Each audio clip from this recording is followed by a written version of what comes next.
Nous vous saluons ce matin au nom de notre Seigneur et Sauveur Jésus-Christ. Encore une fois, nous bénissons le Dieu Tout-Puissant pour l'opportunité qu'il nous accorde encore pour pouvoir nous tenir à cet endroit afin de pouvoir vous apporter le message du royaume. Vraiment, nous bénissons toute la famille de Dieu et nous bénissons tous les aigles du temps de la fin qui se rassemblent autour de la parole faite chair, l'évangile du dernier jour. Pour ce matin, j'aimerais que nous puissions avoir une attitude et afficher une attitude mentale correcte et aussi une approche pour cet évangile du salut que le Seigneur Dieu nous a donné en ce matin pour partager avec vous. Avant de cela, je vais adresser un mot de prière alors que nous nous inclinons notre tête. Bien-aimé Jésus-Christ, toi le Dieu des esprits de prophètes, le Dieu de vérité, toi qui promets et qui accomplis tes paroles, Seigneur, nous bénissons ton saint et grand nom à cet endroit pour le privilège qui nous est accordé comme des mortels de nous tenir derrière la chair pour dispenser la parole de vie à un peuple qui se meurt. Sachant que notre monde touche à sa fin, Seigneur, nous nous attendons à toi pour que tu puisses consoler, éclairer nos âmes, Seigneur, et pour nous apprêter pour les événements, Dieu bien-aimé, qui doivent arriver bientôt, Seigneur. Sois avec nous en ce moment. Nous recommandons tout notre être sous ta grande puissance. Au nom du Seigneur Jésus-Christ. Amen.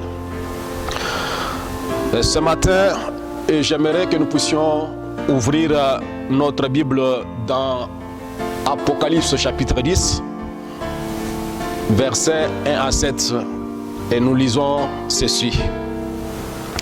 Je vis un autre ange puissant qui descendait du ciel enveloppé d'une nuée. Au-dessus de sa tête était l'arc-en-ciel, et son visage était comme le soleil, et ses pieds comme des colonnes de feu. Il tenait dans sa main un petit livre ouvert. Il posa son pied droit sur la mer et son pied gauche sur la terre. Et il cria d'une voix forte comme il rugit un lion. Quand il cria, les sept tonnerres firent entendre leur voix. Et quand les sept tonnerres firent entendre leur voix, j'allais écrire et j'entendis du ciel une voix qui disait: celle-ci conduit les sept tonnerres et ne l'écrit pas. Et l'ange que je voyais debout sur la mer, sur la terre, leva sa main droite vers le ciel et jura par celui qui vit au siècle des siècles, qui a créé le ciel et les choses qui y sont, la terre et les choses qui y sont, et la mer et les choses qui y sont, il n'y aura plus de temps.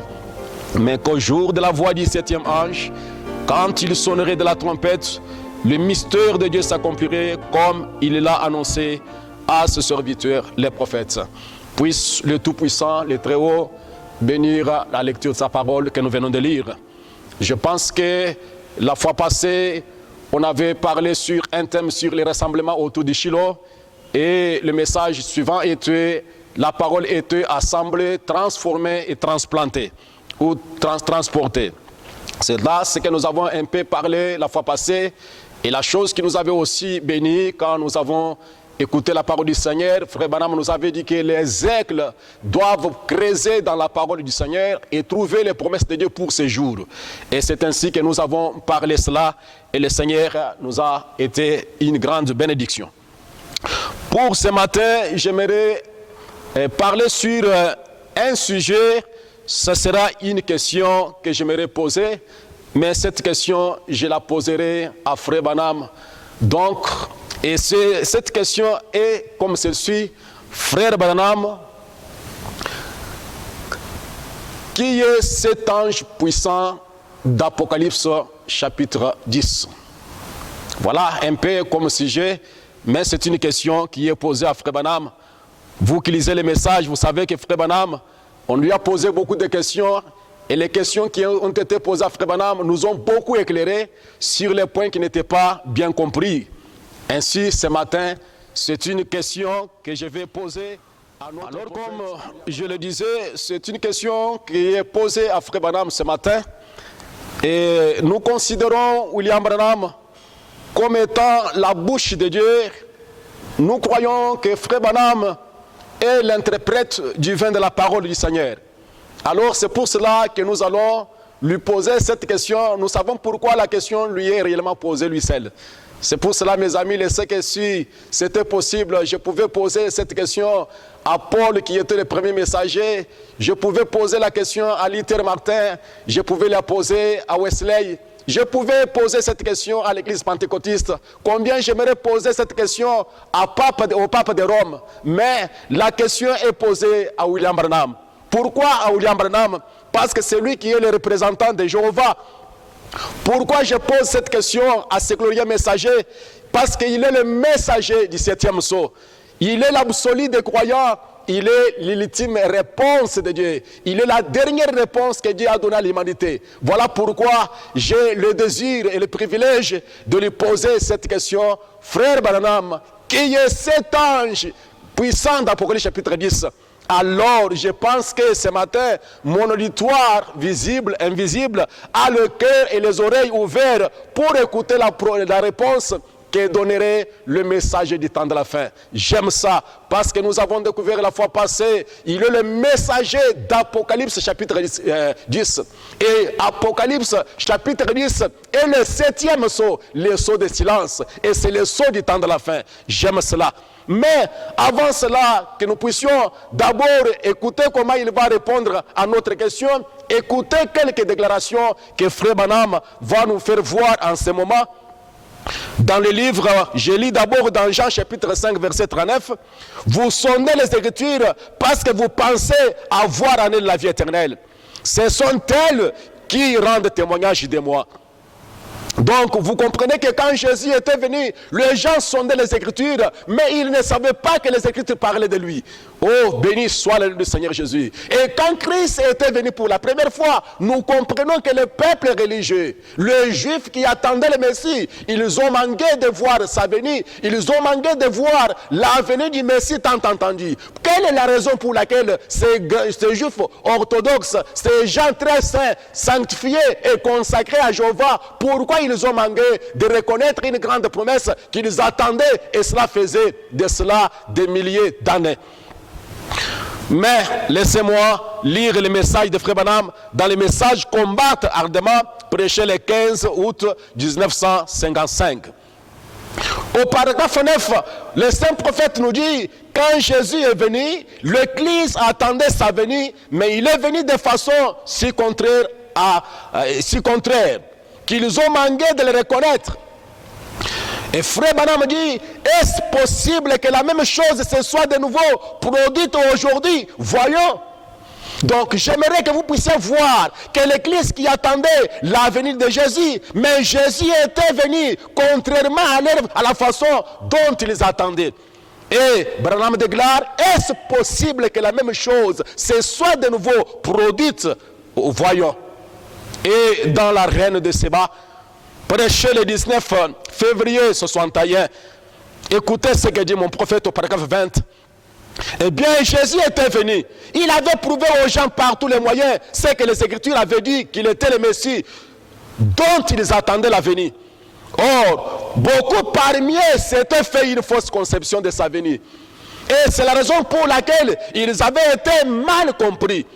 Permettez-moi de le dire, mais c'est la raison pour laquelle ce soir, il est mal compris. Il se fait une fausse conception de ce qu'il est. Maintenant, je pense pendant que je me tenais ici, avoir entendu mon associé ici lire un passage des Écritures. En fait, le thème de campagne, c'est toujours Jésus-Christ le même hier, aujourd'hui éternellement. Et il a lu cela dans Hébreux 13:8, que Jésus-Christ est le même hier, aujourd'hui éternellement. Eh bien, quand il était venu, le grand groupe d'Israël avait certainement les yeux grandement ouverts, attendant un Messie. Mais ils l'attendaient de la façon dont ils avaient été enseignés qu'il viendrait. Eh bien alors, chaque personne bien spirituelle, ou même une personne intellectuelle, reconnaîtrait qu'il n'était pas venu contrairement aux Écritures. Il était venu contrairement à l'entendement des Écritures qu'elle avait, pas contrairement aux Écritures. C'est là que je désire attirer votre attention, mon ami, que quand Christ était venu pour la première fois à Jérusalem, en Israël, le Messie tant entendu, il était venu conformément aux Écritures, mais contrairement à leurs attentes, à la façon dont ils étaient enseignés. Et c'est la raison pour laquelle ils ont manqué de le reconnaître. Mais, Frère Branham continue. Ils avaient été enseignés par les enseignants, car les enseignants avaient une fausse conception de lui. C'est là que j'attire votre attention. Faites attention aux enseignants. Et Frère Branham continue. Et puissais-je ne pas blesser en disant ceci, mais peut-être cela pourra être encore ainsi. Vous savez, s'il est le même hier, aujourd'hui, éternellement, il viendra probablement un peu différemment de la façon dont nous attendons sa venue. Oh, j'aime ça, mon ami. Béni soit le nom du Seigneur Jésus. Alors que le monde entend la venue du Messie, le monde entend la venue du Seigneur Jésus, les églises aujourd'hui, les catholiques jusqu'aux pentecôtistes, les charismatiques, toutes les confessions religieuses, ils attendent que Jésus va venir les prendre. Mais j'aimerais d'abord que vous puissiez comprendre cette grande note du message.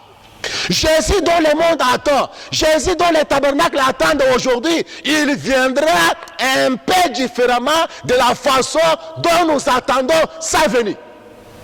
Alors, si je pouvais avoir le temps, je pouvais entrer en détail pour vous montrer comment les témoins de Jéhovah attendent Jésus. Si je pouvais avoir le temps, je pouvais vous décrire comment les pentecôtistes et les catholiques attendent leur Jésus. Mais c'est Jésus qui viendra, c'est Christ qui doit venir aujourd'hui, ici au temps de la fin. Il viendra différemment de la façon dont nous l'attendons. Ça, c'est une note très importante. Mon ami, réveille-toi. Oui, dans le 3e sceau, prêché en 63, au paragraphe 218 et 219, et je termine cette pensée. Quand Frère Branham dit, bon, quand il est venu parlant de Christ, c'était étrange. Il est venu, vraiment, contrairement à ce qu'il s'imaginait. J'aime ça, mes amis. Seulement, il est venu conformément à la parole. Et il ne connaissait pas la parole. Est-ce que vous voyez ça? Est-ce que ça peut attirer votre attention? Est-ce que vous voyez quelque chose? Il était venu conformément à la parole, mais contrairement à leurs pensées, à leurs imaginations. Je pense, permettez, Frère Branham dit, permettez que je le dise réellement, pour que cela pénètre très profondément. Je veux que nous saisissions cela. Voilà notre problème aujourd'hui. Vous ne connaissez pas la parole. Oh Dieu. J'ai pitié d'un peuple qui ne connaisse pas la parole, car la Bible déclare que mon peuple meurt faute de connaissance.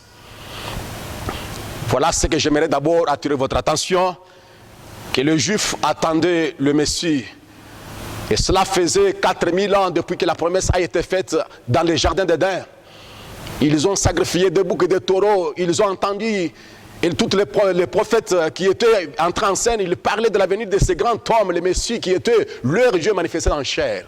Mais quand le Messie est venu, ils ont manqué. Pourquoi? Ils s'étaient imaginé beaucoup de choses sur le Messie. Je n'ai pas le temps d'entrer en détail. Comme ils s'attendaient, quelqu'un descendrait du ciel avec un corridor d'anges. Avec une corde d'anges, le dirais-je. Et avec des pompes et des bruits et des éclats. Mais quand le Messie est venu, il est venu conformément à la parole, mais contrairement à leurs imaginations. Et ils ont manqué cela parce qu'ils ne connaissent pas la parole. Et toi, la Odyssée, tu ne connais pas la parole. Que Dieu puisse nous aider en ce matin. Mais nous allons maintenant en train de cortiquer ou bien d'entamer notre question posée à Frère Branham.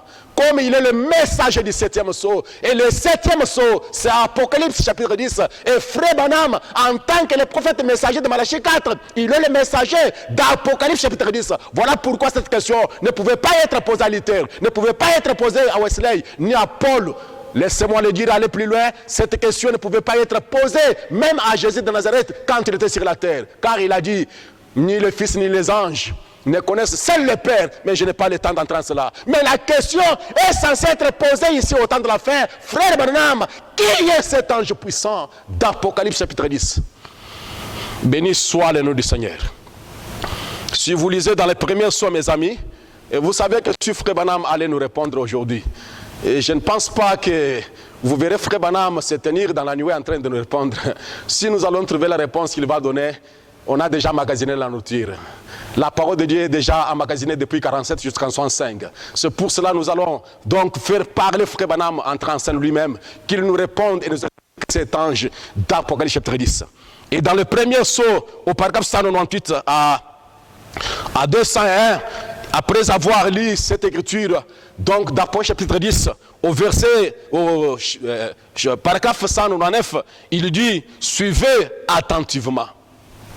Ne perdez pas ceci de vie maintenant, alors que nous continuons. Mais qu'au jour de la voix du 7e ange, ce dernier ange est un ange terrestre, le 7e. Cet ange-ci est descendu du ciel. Ce n'était pas lui. Lui, il est venu du ciel. Donc, nous voyons là, dans Apocalypse chapitre 10, il y a deux anges. Un ange terrestre qui est le 7e ange de l'Église. Et l'autre ange, qui est cet ange puissant, il vient du ciel. Mais ici, il parle de la voix du 7e ange. Et un ange, ça veut dire un messager. Tout le monde le sait. Et le messager pour l'âge de l'Église. 201, le mystère tout entier est dévoilé. C'est le ministère de cet ange. Donc, le ministère du 7e ange est de dévoiler le mystère de la Bible. Alors, vous voyez mes amis, que dans Apocalypse chapitre 10, nous avons deux anges. L'un est céleste, l'autre est terrestre. Béni soit le nom du Seigneur Jésus. Maintenant, cet ange puissant qui descend au chapitre 10, comme nous allons le voir, c'est Christ, le Seigneur, qui vient chercher son épouse dans Apocalypse chapitre 10, et les Juifs vont les reconnaître. J'attire votre attention là. Cet ange puissant n'est rien d'autre que le Christ, le Seigneur, qui vient chercher son épouse selon Apocalypse chapitre 10, et les Juifs vont les reconnaître. Permettez-moi d'abord de lire quelque chose. Rappelez-vous que la question est posée à Frère Branham, il va nous éclairer. Dans son message intitulé « Le grand réveil imminent et les fusions du Saint-Esprit », prêchant 54 au paragraphe 17, Frère Branham nous enseigne, c'est l'enseignement de Frère Branham, le lecteur du message, ceux qui écoutent les bandes, c'est très ordinaire, vous les connaissez. Il y aura trois venues du Seigneur Jésus. La première pour racheter son épouse, quand il mourit pour elle. La deuxième pour recevoir son épouse, quand il vient la chercher. La troisième avec son épouse pour les milléniums. Là, c'est l'enseignement général de Frère Branham sur les trois venues de Jésus. Vous pouvez lire dans tous les messages de Frère Branham et vous allez voir cela. Mais je désire attirer votre attention que la deuxième venue de Jésus, c'est pour recevoir son épouse quand il viendra la chercher. Maintenant, on pose une question à Frère Branham, comme je viens de la poser aussi ce matin. Une autre question a été posée. Écoutez la question qui a été posée à Frère Branham. Question-réponse sur les Hébreux, deuxième partie. Au paragraphe 482, au-dessus là, la question est posée comme ceci. Pensez-vous d'après les Écritures que les Juifs accepteront Christ juste avant l'enlèvement de l'Église? Il répond, je crois vraiment que l'enlèvement de l'Église, ça c'est mon opinion personnelle. Vous voyez, si nous avions le temps, nous pourrions prendre ça en détail. Mais il est plus de 21 heures. Et maintenant, regardez, je crois effectivement que les Juifs recevront Christ à sa seconde venue. Et n'oubliez pas, à la seconde venue, il viendra pour recevoir et chercher son épouse. Mais Jésus-Christ, ou frère Branham déclare ici, je crois effectivement que les Juifs recevront Christ à sa seconde venue. Question et réponse sur les Hébreux, troisième partie. Paragraphe 730, je lis la voix de Dieu. Il dit ceci. Et quand ils ont tourmenté l'église où le monde par leur prédication, ils ont accueilli de nouveau les Juifs et les ont ramenés à la repentance. Ils les ont ramenés à la foi. Il ne termine pas la pensée. Quand ils verront Jésus venir chercher l'épouse, les Juifs donc, ils diront, voici, c'est notre Dieu, c'est lui que nous attendions, que nous avons entendu. C'est lui. Mais il ne vient pas pour eux, il vient pour son épouse, son épouse. Quand les Juifs verront Jésus venir chercher l'épouse, ils diront, voici notre Dieu, c'est lui que nous entendions. Mais, frère Branham déclare, il ne vient pas pour eux, il vient pour son épouse. J'aime ça, mes amis. 331. Quand Joseph est allé en Égypte, il n'a pas amené ses frères avec lui, mais il a pris sa femme là-bas, absolument. Mais quand il s'est fait connaître à ses frères, personne n'était présent. C'est tout à fait vrai. Et quand il se fera connaître à ces Juifs, il n'y aura là personne d'autre que les Juifs. 734. Quand le Seigneur Jésus viendra chercher son épouse, et qu'ils le verront, ils diront, c'est celui que nous avons entendu. J'aimerais d'abord attirer votre attention, mon ami, que quand Jésus viendra recevoir son épouse, chercher son épouse, les Juifs diront, voici notre Dieu que nous avons entendu. Maintenant, j'aimerais d'abord que vous puissiez réfléchir ensemble avec moi. Si la venue de Jésus, c'est juste l'enlèvement, la disparition des saints, comme les gens disent, Jésus n'est pas venu parce que l'enlèvement n'a pas encore lié. Et l'enlèvement, c'est la disparition des saints. C'est un mystère. Ce n'est pas quelque chose de public. Mais comment est-ce que le Juif, ils diront, voici notre Dieu que nous attendions. Quand Jésus viendra chercher et recevoir son épouse. C'est une question et réflexion aussi. Béni soit le nom du Seigneur. C'est pour cela, c'est Christ qui viendra chercher son épouse. Il viendra conformément à la parole, mais différemment à notre imagination. Et en ce matin, frère Branham va nous dire que Jésus viendra chercher son épouse dans Apocalypse chapitre 10. Vous direz c'est très compliqué. Ce n'est pas compliqué pour les éclons. Les éclons croient la parole. La brèche entre les 7 tailles de l'église. Frère Branham déclare au paragraphe 29. Prenons Apocalypse chapitre 10 un instant pour que vous puissiez le comprendre avant que nous arrivions. Bon, ceci, ça se passe au temps de la fin. En effet, écoutez. J'ai vu un autre ange puissant qui descendait du ciel, enveloppé d'une nuée au-dessus de sa tête, était l'arc-en-ciel. Si vous remarquez, c'est Christ, vous voyez? En effet, dans l'Ancien Testament, il est appelé l'ange de l'Alliance. Et il vient tout droit aux Juifs. Là, car pour ce qui est de l'Église, c'est terminé. Vous vous souvenez de cet ange d'Apocalypse 10, chapitre 1. Même chose. Un ange, ça veut dire un messager. Il est le messager d'Israël. Voyez, l'Église a été enlevée. Voyez, là où elle est sur le point d'être enlevée. Il vient chercher son église. Maintenant, regardez bien, il tenait dans sa main un petit livre ouvert. J'aime ça. Cet ange d'Apocalypse chapitre 10, au moment de sa venue, l'église est déjà enlevée ou elle est sur le point d'être enlevée. Il vient chercher son église et il y a un livre dans sa main. Il tenait un livre dans sa main. C'est là que j'attire mon ami Vous qui entendez que Jésus va venir prendre l'épouse, chercher l'épouse, mais j'aimerais ce matin vous le certifier avec le message du temps de la fin, avec la bouche de Dieu, avec le messager du 7e sceau, qu'il viendra chercher son épouse dans Apocalypse chapitre 10, tenant un livre dans sa main. Tu peux entendre l'amen? Oui, moi aussi j'ai dit amen. Je le crois de tout mon cœur. C'est sans commentaire, mon ami. Et quand cet ange-là doit venir dans Apocalypse chapitre 10, la brèche entre les sceaux, la brèche entre les 7 ans de l'église, au paragraphe 41, nous avons déjà parlé de ça.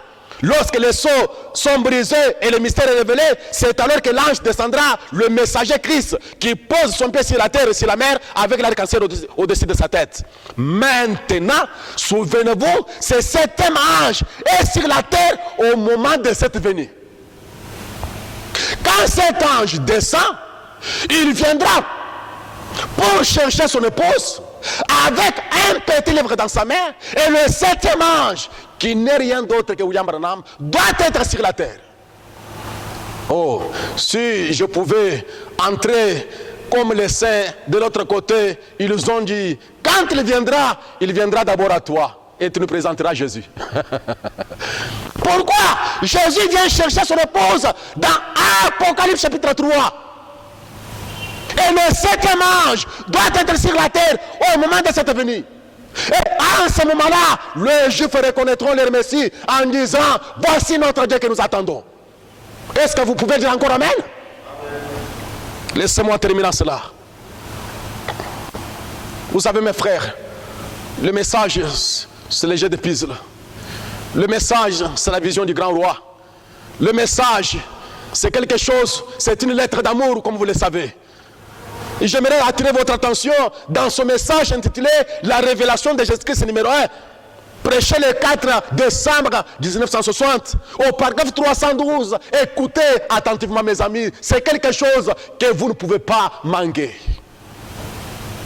Maintenant, quand l'évangile retournera-t-il aux Juifs? Quand le temps des gentils sera terminé, l'évangile est prêt à aller chez les Juifs. Oh, je pourrais, si simplement je pouvais vous prédire une petite chose qui va très bientôt arriver ici même.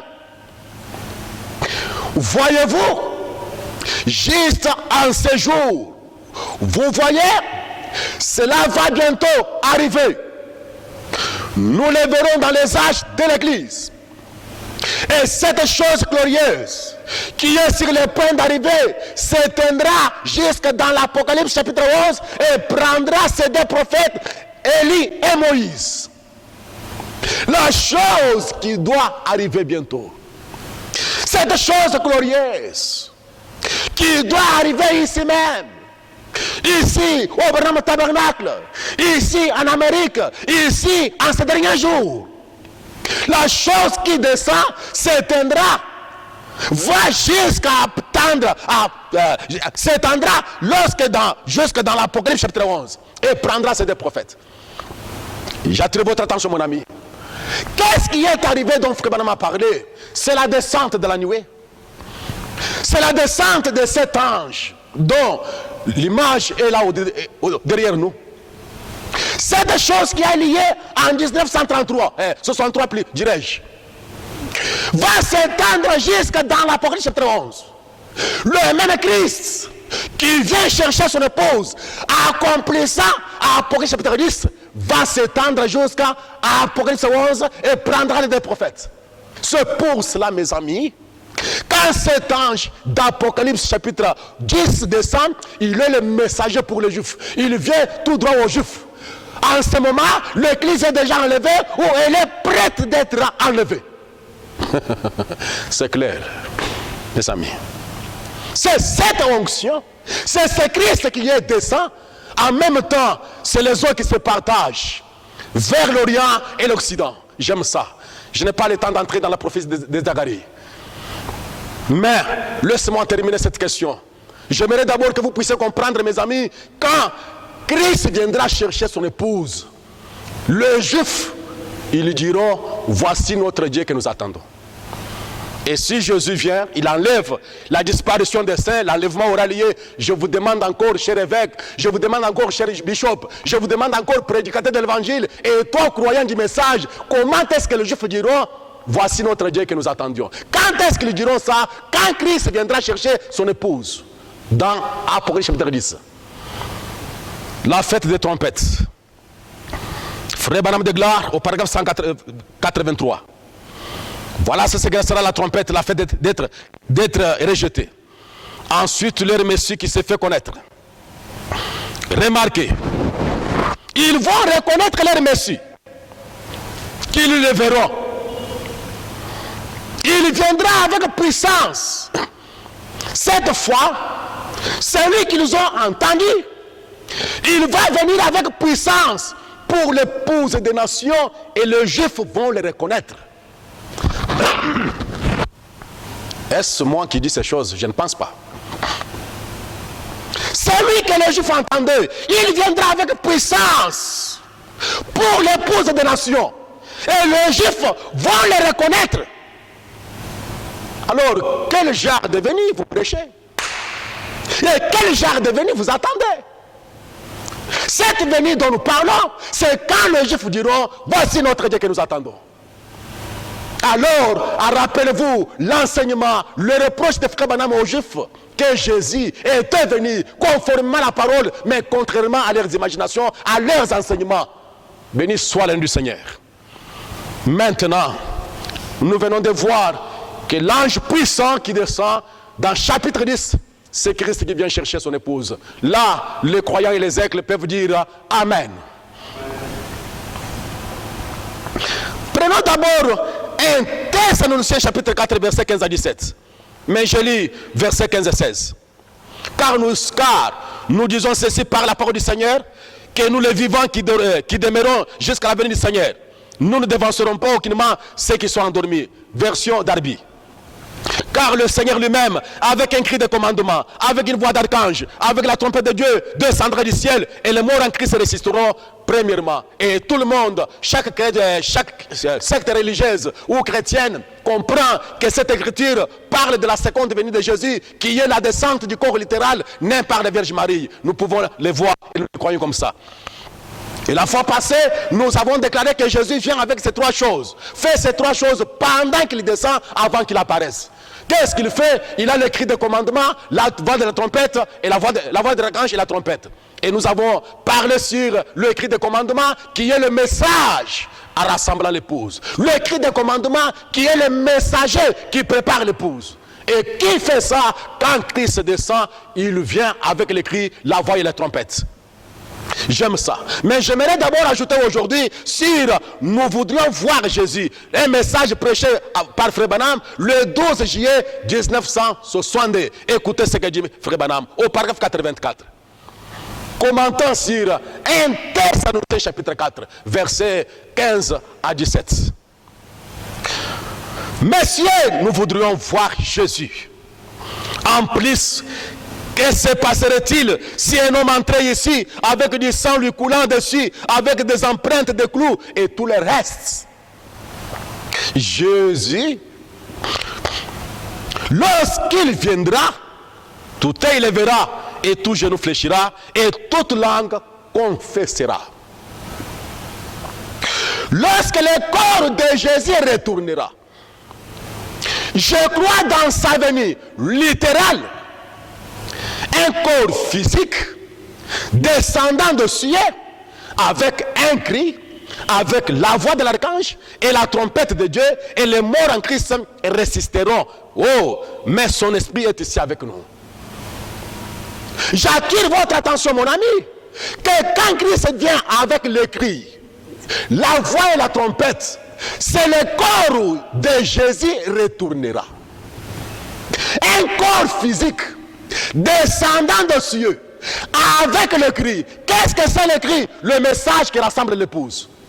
Qu'est-ce que c'est le cri? Le messager qui prépare l'épouse. Alors, nous ne pouvons pas avoir le cri de commandement sans que le corps physique de Jésus soit descendu, soit retourné. Laissez-moi relire parce que ça me fait du bien. C'est le message du temps de la fin. Je ne suis pas ici pour la doctrine, mais je parle du message du temps de la fin. Apocalypse chapitre 10 est le message du temps de la fin. Ne me dites pas, nous sommes dans les temps de confinement. Lui, il parle de doctrine. Je ne parle pas de doctrine. Je parle du message du temps de la fin. J'aime ça, mes amis.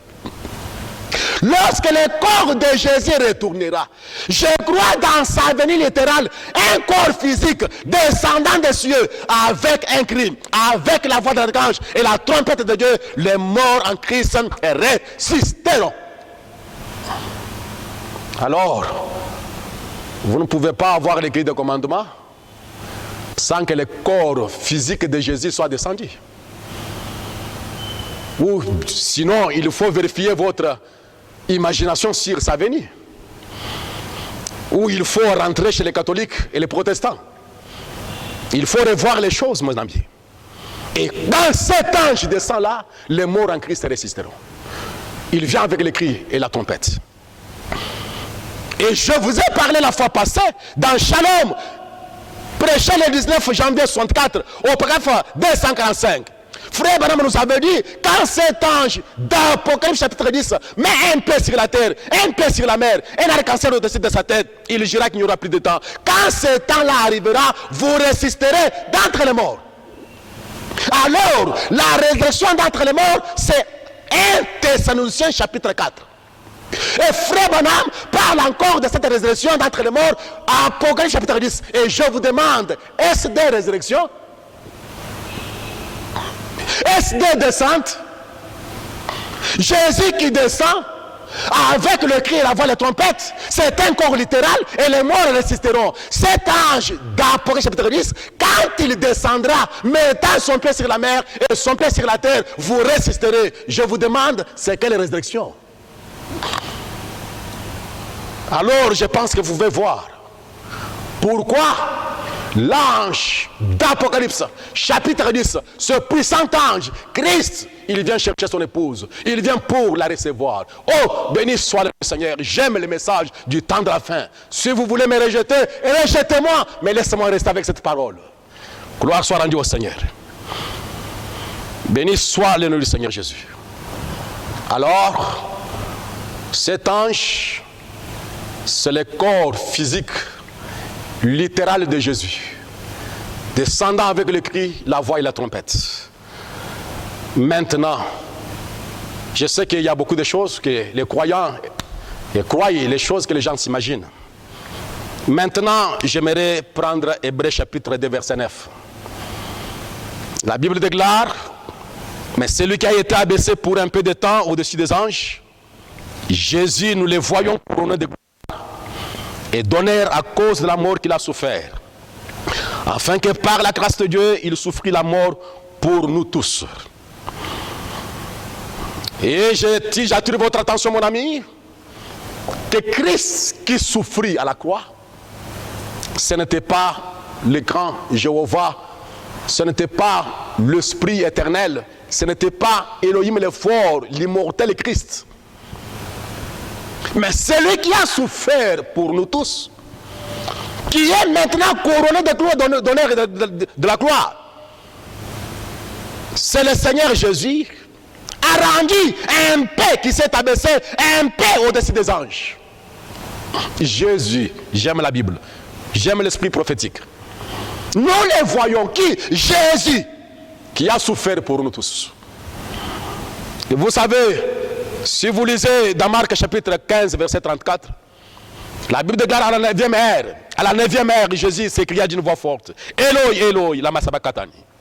C'est qui signifie, mon Dieu, pourquoi m'as-tu abandonné? Quand Jésus était à la croix, le Père l'a abandonné, l'Esprit l'a quitté, et le corps est resté seul pour souffrir et mourir à la croix. Maintenant, j'aimerais d'abord que nous puissions voir qui est cet ange puissant dans la nuée.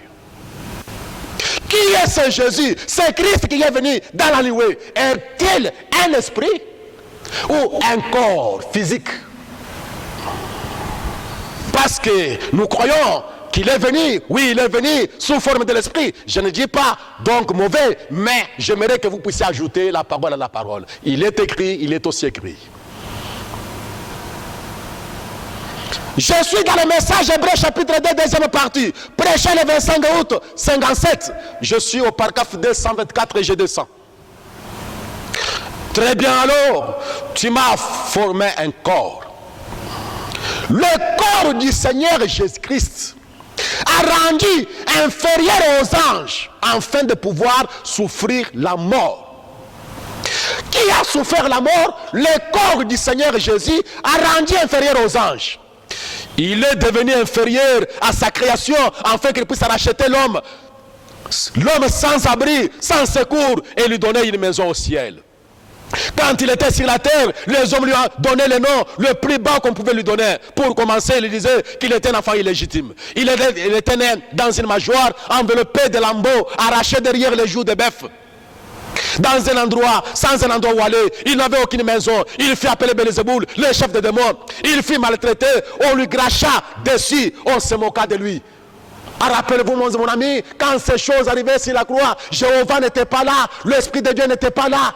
C'était le corps de Jésus qui a été méprisé, sur lequel on a craché, qui était rendu inférieur aux anges. Vous pouvez aller jusqu'à 227. Il devient lui-même péché afin que nous puissions être sauvés. Qui? Le corps du Seigneur Jésus. J'aime ça. Maintenant, Frère Branham va nous montrer qui est cet ange qui est descendu, qui est celui qui est dans la nuée. Écoutez mon ami, dans le message intitulé « Les âmes qui sont maintenant en prison ». Pré-chanson 3. Je prends le paragraphe 156. Remarquez, c'était le message du 7e ange qui devait révéler les sceaux. Apocalypse chapitre 10, verset 7. Eh bien, vous le trouverez là. Voyez? Il vit cet ange descendre, poser son pied sur la terre et sur la mer. C'était Christ. Il avait un arc-en-ciel au-dessus de sa tête. Observez-le, vous allez une fois de plus le voir dans Apocalypse chapitre 1. Avec l'arc-en-ciel au-dessus de sa tête. Il avait l'aspect d'une pierre, de jaspe et de sardoine. Ainsi de suite. Voici, il vint poser une main. Un pied sur la terre, un autre sur l'eau, levant la main. Il avait encore un arc-en-ciel au-dessus de sa tête. C'était une alliance. Il était l'ange de l'alliance, lequel était Christ. Il était rendu inférieur, un peu plus inférieur aux anges pour souffrir. Voilà, il vint, levant les mains vers le ciel et la terre, et celui qui vit au siècle des siècles. Alors, cet ange qui est descendu, dans chapitre 17, 10 plutôt, c'est Christ avec, au-dessus de sa tête, une nuée ou l'arc-en-ciel, et l'arc-en-ciel représente une alliance. Qui est descendu? Le corps de Jésus, un peu rendu inférieur aux anges. Christ a rendu inférieur aux anges. Et qui a été rendu inférieur aux anges? Le corps de Jésus. Alors, c'est celui qui descend, enveloppé d'une nuée, au-dessus de sa tête, était l'arc-en-ciel. J'aime ça, mes amis. C'est cette nuée de gloire. C'est cet événement qui a eu lieu en 1933. C'est la descente de l'ange puissant. Apocalypse chapitre 10. Un corps de Jésus descendant avec le cri, la voix et la trompette. Apocalypse chapitre 10. Le corps de Jésus a rendu inférieur aux anges. Croyez-vous qu'il est venu? Il est descendu sur cette montagne. Béni soit le nom du Seigneur Jésus. Qu'il soit descendu, qu'il soit venu, c'est le corps de Jésus. Là, il n'y a pas moyen de pouvoir faire des commentaires. Mes amis, c'est là que j'attire votre attention au paragraphe 160. Toujours les messages, les âmes qui sont en prison. Je vais maintenant vous poser une question. Et vous qui écoutez la bande, écoutez attentivement. Ces yeux, hideux. Cette tête, hideuse. Est-ce la raison pour laquelle ce message a été vraiment contre les femmes de l'âge moderne? Est-ce ceci le message de ce dernier ange? Ses yeux hideux, cette tête hideuse, est-ce le message du dernier ange? Car le messager d'Apocalypse chapitre 10, c'est le message de Malachie 4, dont le message est Apocalypse chapitre 10. Et frère Branham pose la question, mes amis, là où vous me suivez, écoutez, est-ce ceci le message de ces derniers anges? Qu'a-t-il dit à la rivière il y a environ 33 ans? J'aime ça. Comme Jean-Baptiste a été envoyé avec un message pour préparer la première venue. Tu as un message qui prépare la seconde venue de Christ. Et frère Branham pose la question, est-ce ceci le message de ces derniers anges? Oh, nous croyons le message de Branham, le message de Branham, le message de Branham, c'est ça. C'est la nuée, c'est la descente des anges, c'est la descente de Christ sous forme de l'ange puissant. J'aime ça, mes amis. Oh, comme j'en suis envoyé, voyez-vous, pour annoncer la première venue de Christ. Ton message annoncera sa seconde venue partout au monde. Et c'est ce qu'il a fait. Alors, la venue doit être proche. Observez ce qui va maintenant. Au paragraphe 161, frère Branham déclare, pour moi, pourquoi? Je me suis gratté la tête, je me suis retourné sur mon oreiller, j'ai marché sur le parquet me disant, qu'est-ce qui se passe avec toi? Quand frère Branham a dit cet événement, il s'est gratté la tête. Et je pense que si toi aussi, à un moment où vous m'entendez, dans votre bureau, dans votre maison, dans votre famille, grattez la tête en voyant Christ dans la nuée. J'aime les messages du temps de la fin. Alors mon ami, j'aimerais d'abord que vous puissiez comprendre les quelques points que nous avons déjà touchés. Cet ange qui descend en Apocalypse 10, c'est Christ qui vient chercher son épouse. Nous avons déjà parlé de cela. Cet ange qui descend dans chapitre 10, c'est le corps de Jésus rendu inférieur aux anges. Êtes-vous avec moi? C'est lui qui vient avec les cris, la voix et les trompettes, et les morts en Christ et résisteront. J'aime ça, mes amis. Les Écritures ont été déjà lues, les croyants et les éclairs peuvent dire seulement Amen et Amen. Maintenant, cet ange-là, qui est descendu dans chapitre 10, qui est-il? Laissez-moi vous le déclarer que celui qui est venu dans la nuée, c'est le jeune homme de 33 ans, l'homme de Galilée, l'homme qui a souffert la croix. C'est ce jeune homme de 33 ans qui mourit pour nous sur les voies du calvaire. Je l'aime, lui qui est la parole rendue manifeste. Je l'aime, lui qui est le prophète des prophètes. Il est le chef des aigles. Il est le grand Jéhovah manifesté en chair. Quand cet événement a eu lieu, une année plus tard, la révélation ou la compréhension était claire fut donnée au messager William Branham. Rappelez-vous notre sujet, notre méditation, notre question posée à William Branham ce matin. Frère Branham, qui est cet ange puissant d'Apocalypse chapitre 10? Béni soit le nom du Seigneur. Les œuvres sont l'expression de la foi. Je vais bientôt terminer, mes amis. Je me tenais là, et j'ai dit au Seigneur, qu'est-ce? Au paragraphe 254, nous descendons. Qu'est-ce un jeune homme là? Et je dis, avec les cheveux comme la laine. Et il a dit, il porte une perruque. Et regardez dans le livre, je l'avais annoncé avant que cela n'arrivât. Et ce jour-là, quand cela arriva, cela monta. Et alors, tournez cette photo de ce côté. Si vous avez le magazine Look ou le magazine Life, tournez-les de côté.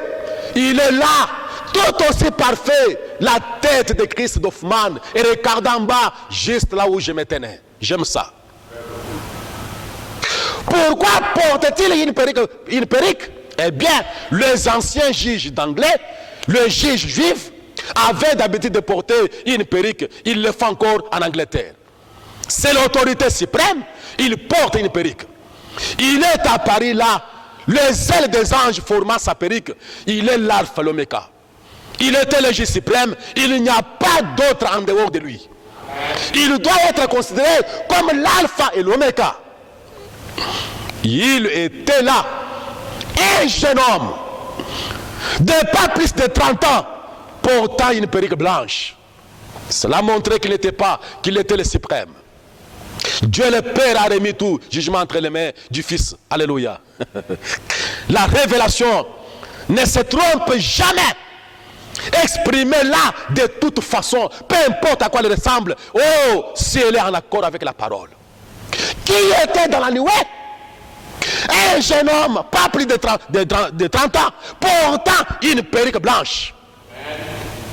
Qui était là? Celui à qui le Père a remis tous les jugements, le Fils. Et le Fils, c'est le corps, c'est le tabernacle, vous le savez. Amen. Qui était venu dans la nuée? Le Fils à qui le Père a remis les jugements. Béni soit le nom du Seigneur. Le filtre de l'homme qui réfléchit. Au paragraphe 31, avant de commencer le 7 ans de l'église, je ne pouvais toujours pas comprendre comment ce premier chapitre, comment un homme de 33 ans resistait dans le même corps. Les apôtres l'ont reconnu ainsi, et ils ont su qui il était. Comment pouvait-il pas paraître là-haut, âgé peut-être de 90 ans, et avoir la tête blanche comme de la laine, et la barbe aussi blanche que la neige. J'avais lu dans le livre de Daniel les passages où il est passé de celui qui s'avança vers les anciens des jours, dont les cheveux étaient aussi blancs que la neige. Puis j'ai vu de l'ancien des jours, il était cet ancien des jours, le même hier, aujourd'hui, éternellement. J'ai découvert que le vieux juge, de même que le souverain sacrificateur en Israël, devait porter les cheveux et la barbe gris, blanc comme la laine, parce que le blanc qu'il portait signifie qu'il avait l'autorité suprême d'un juge suprême. Oh Dieu. Et alors j'ai fait cela. Puis je l'ai vu debout, un homme jeune, portant une perruque blanche. Il était l'entière et suprême autorité. Il était la parole. Il portait la perruque blanche. Amen. Qui est dans la nuée? Un homme jeune. Ce n'est pas un esprit jeune, mes frères. J'aime répéter le message de Frère Branham. Celui qui descend, cet ange puissant qui descend avec la nuée, avec la perruque blanche, et les ailes de cet ange formèrent sa perruque. Alors mes amis, j'aimerais que vous puissiez comprendre que quand Christ descend, il descend avec les cris de commandement, et les cris de commandement c'est le message, un messager. Et à la venue de cet ange, le 7e messager qui était sur la terre a été transporté dans la nuée de la pyramide. Et il descend, vous voyez ça, Christ descend maintenant. Avec le cri de commandement qui est le messager. Il pose son pied sur la terre, c'est-à-dire il s'incarne. Je vais vous dire ça, mes amis. Le corps de Jésus a rendu inférieur aux anges. Et quand il viendra chercher son épouse, les Juifs diront, voici notre Dieu que nous attendions. C'est là que je désire attirer votre attention, mon ami. Cet ange puissant qui descend dans le chapitre 10, c'est Christ, le corps du Seigneur Jésus a rendu inférieur aux anges. C'est le jeune homme de 33 ans, un homme jeune de 33 ans qui est descendu dans la nuée. Écoutez, je vais terminer en disant ceci, mes amis. Parce que je pense que là où vous êtes en train de vous demander la question, mais où est-ce que tu veux nous amener dans ce temps de confinement? Qu'est-ce que tu veux nous dire dans ce temps de confinement? Je ne parle pas de la doctrine, je parle du message du 7e ange. Ce qui est Apocalypse chapitre 10, c'est ça notre message. Et quand Frère Branham a reçu cette révélation, quel impact cela a eu lieu sur le corps, sur l'âme et l'être de William Branham. Dans ce moment de confinement, j'aimerais attirer votre attention que cet événement grandiose que vous voyez dans la nuée a attiré l'attention de Frère Branham, a fait quelque chose dans la vie de Frère Branham. Et ce qu'il a fait sur la vie de Branham, cela fera aussi sur la vie de l'épouse. Essayez de rendre un service à Dieu. Prêchez le 27 novembre 65. Paragraphe 79 à 81. C'est ici dans les magazines Science.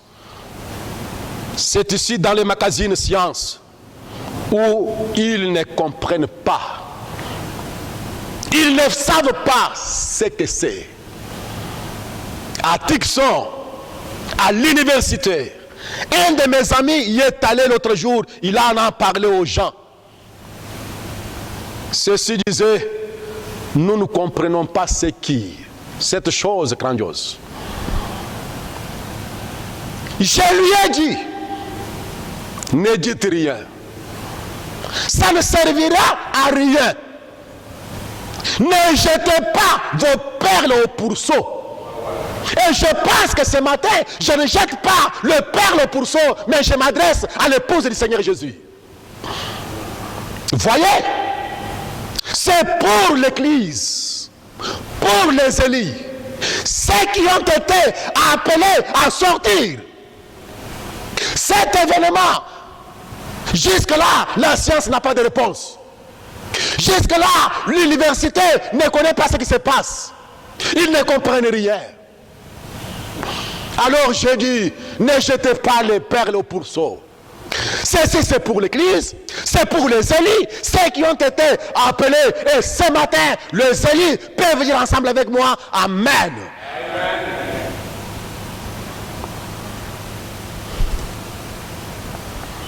Reconnaître votre jour et son message. Il y a des hommes ici présents aujourd'hui qui étaient là, qui ont vu la chose arriver. Au paragraphe 29. Parlant toujours de cet événement. Exactement tel que cela avait été prédit. Ici, cet ange viendrait. Celui-ci s'est élevé de l'endroit où se trouvaient ces anges. Il est monté à une altitude de 43 km et mesurait 48 km de large. Ou bien à une altitude de 43 km et mesurait 48 km de large. Je ne me rappelle pas lequel des deux. On l'a vu de partout, dans les États-Unis, jusqu'au-dessus de Tucson, en Arizona. Exactement ce qui est arrivé au même moment. Vous voyez?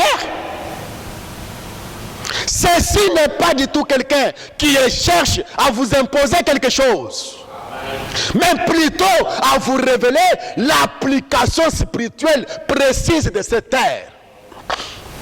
La venue de Jésus dans la nuée, la venue de cet ange puissant, nous révèle l'application spirituelle de cette terre. Béni soit le nom du Seigneur Jésus. Laissez-moi, mon ami, ce n'est pas pour chercher à vous imposer quelque chose, mais pour vous révéler l'application spirituelle de cette terre. Un absolu prêché le 1er décembre 1963. Je termine par là, écoutez ce que dit mon prophète.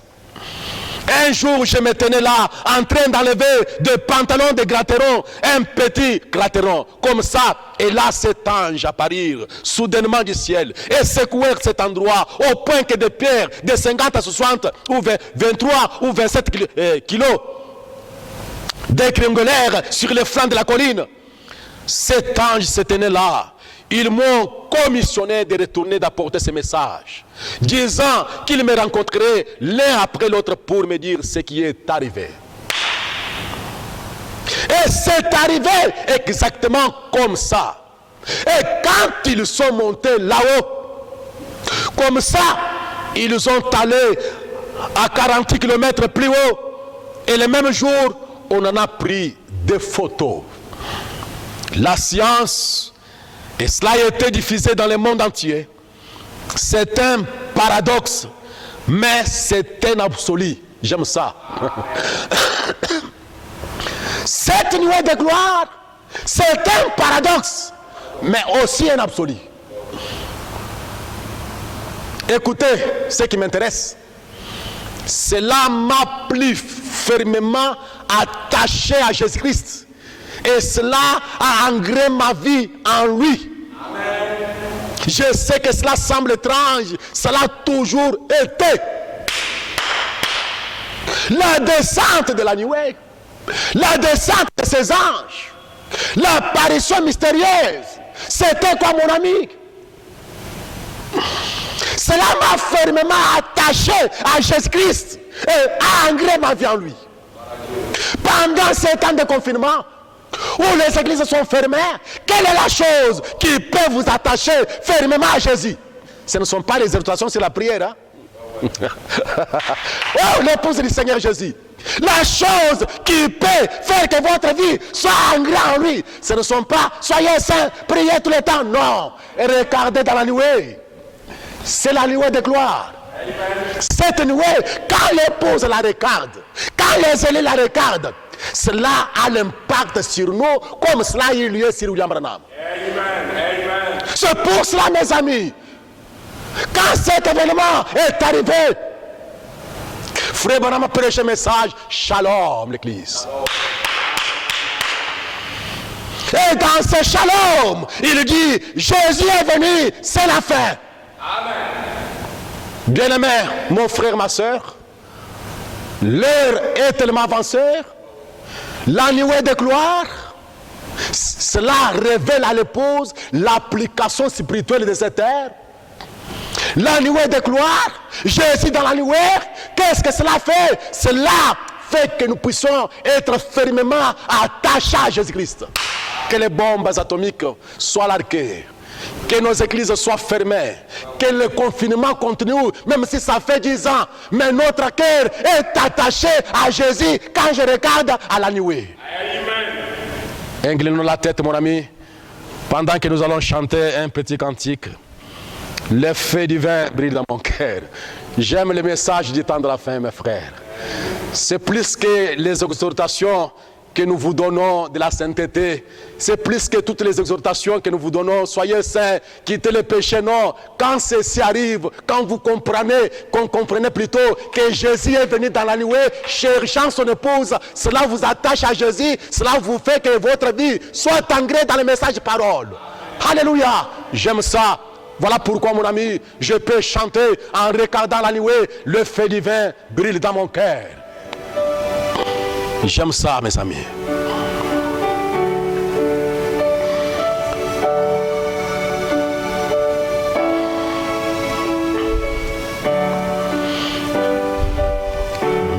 Le feu brille dans mon cœur. Le feu divin brille dans mon cœur. Le feu divin brille dans mon cœur. Le feu divin brille dans mon cœur. Alléluia, gloire à son nom. Alléluia, gloire à son nom.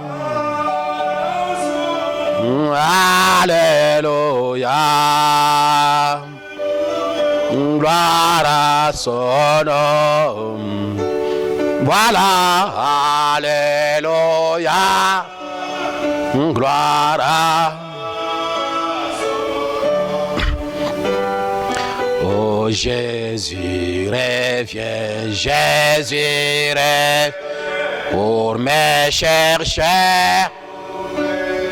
Ouais, Jésus reviens. D'après Apocalypse chapitre 10, Jésus vient te chercher. Me chercher. Oh voilà Jésus, il est venu dans la nuée pour te chercher, pour me chercher. Voilà Jésus revient pour me chercher. Oh reçois de tout ton cœur, reçois-le, de tout ton cœur, oh voilà, reçois-le de tout ton cœur, mon ami, de tout ton cœur, voilà, reçois-le de tout. Ainsi je les reçois, avec bonheur. Bonheur, je les reçois, avec dans la nuit, ouais, je les reçois avec. Alléluia, je les reçois avec. Entrons dans la prière. Seigneur Jésus, Créateur des choses visibles, invisibles, toi le Dieu des promesses infaillibles, toi qui fais des promesses et qui les accomplis, Père, en ce matin nous bénissons ton saint grand nom.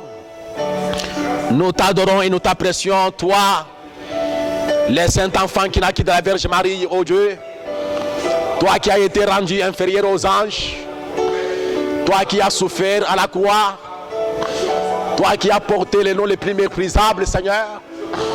En ce matin, nous te voyons couronné de gloire. En ce matin, nous te voyons couronné dans la nuée. Précieux Père, précieux Roi, toi qui es descendu ici au temps de la fin de notre Père de gloire, pour rassembler l'épouse, ô notre Roi Seigneur de gloire. Tu es descendu pour nous chercher, Père de gloire. Précieux Père, précieux Roi, toi le jeune homme de 33 ans, Seigneur, qui est révélé depuis la nuée, Seigneur. Tu as été un agneau tout au long des âges de l'Église, ô Dieu. En ce matin, nous te croyons, Seigneur, que tu es le juge suprême. Tu es l'autorité suprême. Tu es la divinité suprême, Père de gloire, ô Dieu. C'est toi qui as le décide sur toutes choses, quoi. C'est toi qui se décide dans les combats, notre Père de gloire. C'est toi qui as le dernier mot, notre Père de gloire. Oh Père de grâce, laisse, mon Dieu, mon Sauveur, que ce message de l'épouse puisse, notre Père de gloire, ô Dieu, et révolutionner nos âmes, Père de gloire. Que cette parole que nous venons d'entendre en ce matin, notre Père de gloire, que cela puisse nous rapprocher davantage, plus près de toi, ô Dieu. Laisse-nous voir l'application spirituelle de cette terre. Agneau de Dieu, laisse-nous voir, oh toi, ce qui s'est passé ici au temps de la fin de ta Père gloire, comme cela a fermement attaché William Branham, Seigneur, à Jésus. Et cela a fait que son âme, Seigneur, soit ancré dans la parole. Oh roi, laisse la même chose, la même influence, le même impact, Seigneur, arriver sur les cœurs des croyants, l'épouse, les élus, au temps de la fin. Accorde-nous la paix de gloire. Nous prions, Père de gloire, que la nuée et la colonne de feu puissent pénétrer, Seigneur, nos cœurs et nos âmes, Père de gloire. À cause de la révélation, à cause de Seigneur, la compréhension spirituelle de ces choses. Oh Dieu, nous recommandons, Seigneur, ceci entre tes sentiments, Père de gloire. Laisse que, oh Dieu, la foi qui peut être produite, Seigneur, par cette parole, que cela guérisse les malades, que cela bénisse les pauvres, Seigneur, que cela puisse encourager celui qui est faible, Seigneur, que cela puisse ramener les rétrogrades auprès de toi, Seigneur Jésus. Oui, Père de grâce, nous nous soumettons et nous nous abandonnons entre tes sentiments, Seigneur. Bénis cette intervention, bénis ta parole, Seigneur, bénis la nuée de nos cœurs, bénis l'ouverture de cette son, Seigneur, bénis notre Père de gloire, oh Dieu, oui, Père de gloire, nos âmes devant toi, Seigneur. Laisse-nous, à cause de ceci, Seigneur, prospérer, Seigneur. Laisse-nous, à cause de ceci, gloire, gagner la bataille de la foi, oh Dieu. Tendre et glorieux Maître, Jésus le bien-aimé, nous te confions cette parole et cette intervention, Seigneur. Que l'épouse du Seigneur Jésus soit bénie partout, Seigneur, dans le monde, partout où cette parole, où cette bande, cette vidéo, Seigneur, parviendra, Seigneur, que cela produise les mêmes effets que cela avait produit, Seigneur, sur l'homme, oui, le message du temps de la fin, Seigneur Jésus. Accorde-nous cette grâce, au nom de Jésus, nous t'avons inspiré, Père. Amen. Que le Seigneur Jésus vous bénisse richement. Voilà ce que nous avons essayé de vous parler aujourd'hui sur la question qui a été posée à Frère Branham. Et je pense que les questions ou les réponses de Frère Branham vous ont quand même réjoui, parce qu'il est notre absolu, le messager du 7e sceau. Que le Seigneur Jésus vous bénisse richement et que sa venue réjouisse vos cœurs.